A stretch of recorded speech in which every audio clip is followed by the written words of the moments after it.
Hello friends, super magic રસોઈમાં મિત્રો હું આપનું સ્વાગત કરું છું. આજે આપણે ગ્રીનરી શાકથી કંટાળ્યા હોય તો તમને એકદમ ટેસ્ટી શાક જોતું હોય ને તો આપણે કાંદાના શાકની રેસીપી તમારી સાથે શેર કરું છું. આ શાક એવું છે ને મિત્રો કે તમને રોટલી ઓછી જ પડશે અને હોશે હોશે બધા ખાશે એટલું ટેસ્ટી બને છે. તો તમને ચોક્કસ આ વિડીયો ગમે તો લાઈક કરજો, શેર કરજો અને સબસ્ક્રાઈબ કરવાનું તો ભૂલતા જ નહીં. અને મિત્રો બાજુમાં રહેલું બેલ આઇકનને પણ પ્રેસ કરજો જેથી કરીને લેટેસ્ટ વિડીયોની માહિતી તમને મળતી રહે.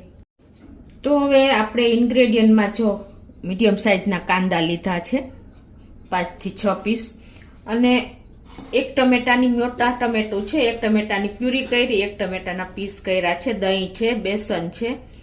પછી એક કાંદાની આપણે 1 થી 2 મીડિયમ સાઇઝના કાંદા લીધા હતા, એને મેં આવી રીતે ઝીણા સમાર લીધા છે, આદુના કટકા કરી લીધા છે, અને આપણે લસણ પણ ઝીણું 7 થી 8 કળી જેટલું સમાર્યું છે, અને મરચાં પણ આપણે લાંબી ચિપ્સમાં સમારી લીધા છે. રૂટીન મસાલા છે, તેલ છે અને મીઠું છે. તો બનાવવાનું ચાલુ કરીએ. તો હવે કાંદા સમારવાનું કેવી રીતે છે મિત્રો, જો આપણે આ રીતે મીડિયમ સાઇઝનો કાંદો હોય ને તો ઉપરની ડંઠલ આ રીતે દૂર કરી અને એને 4 પીસમાં જ સમારવાના છે. આવી રીતે પ્લસની નિશાની રાખીને અને આવી રીતે આપણે 4 પીસમાં સમારી લેશું. જો આપણે બહુ નાના પીસમાં નથી સમારવાના, તો આ રીતે આપણે બધા કાંદાને સમારી લેશું. તો કાંદા સમારાઈ ગયા છે. આ બાજુ હવે ગેસ ઓન કરી અને આપણે એક પેનમાં 3 ટેબલ સ્પૂન જેવું તેલ મૂકશું.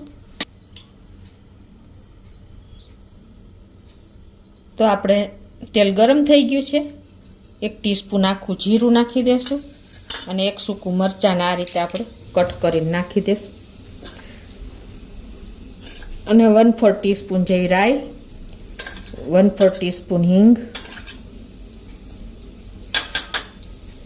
અને હવે જે આપણે લસણ સમાર્યું છે ને ઝીણું એ નાખી દેશું, અને જે આપણે 2 મીડિયમ સાઇઝના કાંદા સમાર્યા ઝીણા એ નાખીશું. અને આને આપણે એકદમ સરસ કૂક કરી લેશું.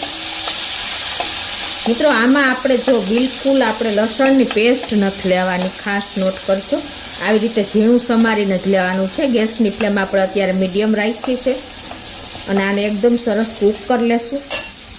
અને અડધી ચમચી જેવું આપણે લસણને આદુનું પણ પીસ કર્યા છે એ નાખી દેશું.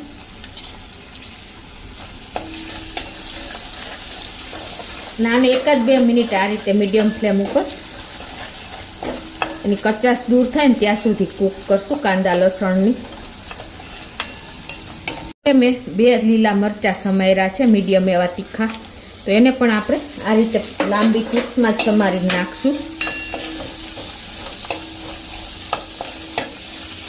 તો 2 થી 3 મિનિટ જેવું થયું છે, અને જો આપણું બધું જ આ મસાલો કૂક થઈ ગયો છે. તો આ સ્ટેજે આપણે હવે 2 ચમચી જેવું બેસન નાખી દેશું તેલમાં જ, એટલે સરસ કૂક થઈ જાય. મિત્રો આ બધા મસાલા એવા છે ને કે તમને ટેસ્ટ અનેક ગણો વધારી દે છે. આ રીતે તમે તેલમાં જ જો બેસન નાખી દેશો ને તો જરાય પણ કચાશ નહીં રહે અને ટેસ્ટ પણ સરસ આવશે.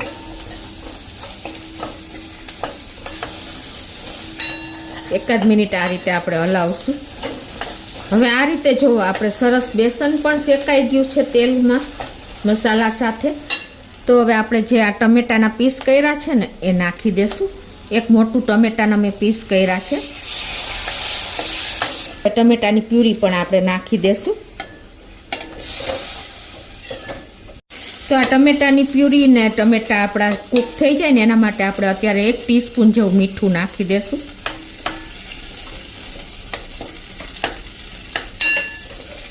અને હવે આ તેલ છૂટું પડે ને ત્યાં સુધી આપણે આને કૂક થવા દેશું ઢાંકીને. તો જો આપણી પ્યુરી અને ટમેટા બંને સરસ કૂક થઈ ગયા છે, અને સાઈડમાં તેલ પણ જો છૂટું પડી ગયું છે. તો હવે એને આપણે મિક્સ કરી લેશું અને મસાલા કરશું.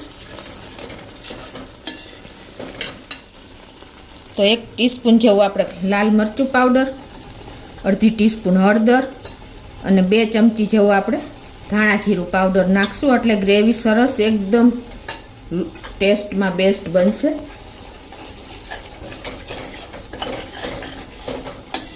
તો આ રીતે આપણે જો ચલાવીને 2 થી 3 મિનિટ મસાલાને પણ કૂક કરી લીધા છે અને જુઓ તેલ પણ છૂટું પડી ગયું છે, તમને ખ્યાલ આવી જતો હશે.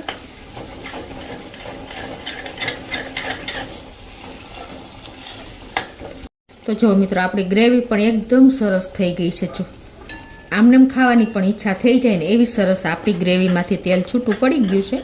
તો હવે આપણે આ સ્ટેજે 1 કપ જેવું દહીં નાખી દેશું અને એને આપણે ગેસની ફ્લેમ મીડિયમ રાખી અને હલાવતા રહેશું એટલે દહીં ફાટે નહીં. અને હવે આપણે 1 ચમચી જેવી ખાંડ નાખી દેશું એટલે બેલેન્સ થઈ જાય. આપણે ટમેટા પણ વાપરા છે અને દહીં પણ વાપર્યું છે. તો આ રીતે આપણે ખાંડ નાખીને અને મિક્સ કરી લેશું અને આને આપણે થોડીક વાર આ રીતે હલાવશું એટલે દહીં આપણું ફાટે નહીં. તો 1 મિનિટ આપણે દહીં નાખીને હલાવ્યું છે. હવે આને આપણે ઢાંકીને અને તેલ છૂટું પડે ને ત્યાં સુધી કૂક થવા દેશું મીડિયમ ફ્લેમ ઉપર.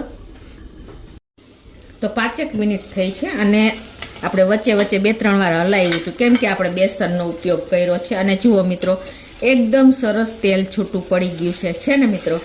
તો હવે આ સ્ટેજે આપણે કસૂરી મેથી 1 ચમચી જેવી નાખી દેશું અને મિક્સ કરી લેશું.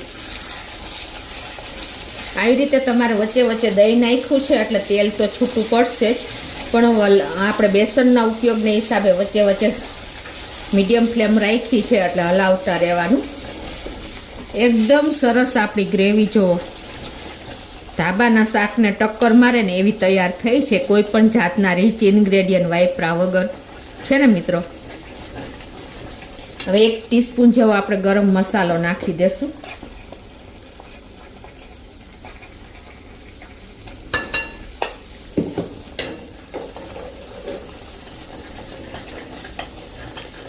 અને હવે જે આપણે આ કાંદા સમાર્યા છે ને 1 કાંદાના 4 પીસ એ આપણે આમાં નાખી દેશું.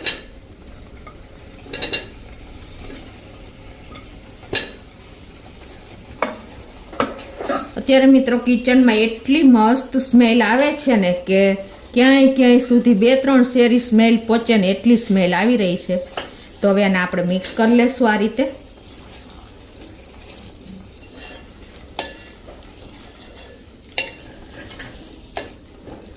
અને હવે એમાં આપણે 1 ગ્લાસ જેવું પાણી નાખી દેશું. આ રીતે જો આપણે હવે પાણી નાખી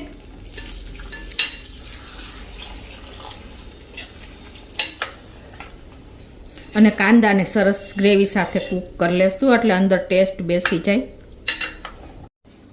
2 થી 3 મિનિટ થશે ઢાંકીને.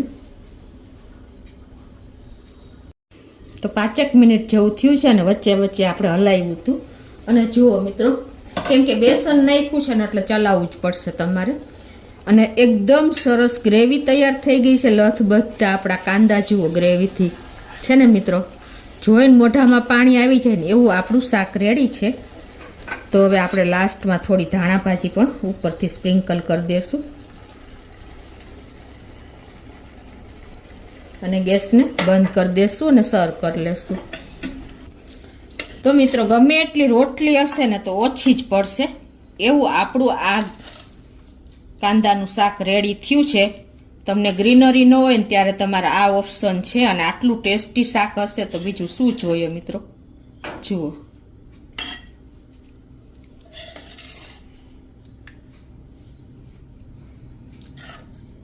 ઉપરથી આપણે થોડી ધાણા ભાજી નાખી દઈશું મિત્રો. જુઓ મિત્રો આપણને એકદમ ટેસ્ટી એવું આપણું કાંદાનું શાક રેડી છે મિત્રો. તમને જોતા જ ખાવાની ઈચ્છા થઈ જાય. ગમે એટલી રોટલી હોય ને તો પણ ઓછી પડે. તો તમે એક વખત ચોક્કસ આ મેથડથી ટ્રાય કરજો અને મને કોમેન્ટ બોક્સમાં જણાવજો કે તમને આ શાક કેવું લાગ્યું મિત્રો. ગમે તો લાઈક કરજો, શેર કરજો અને સબસ્ક્રાઈબ કરવાનું તો ભૂલતા જ નહીં.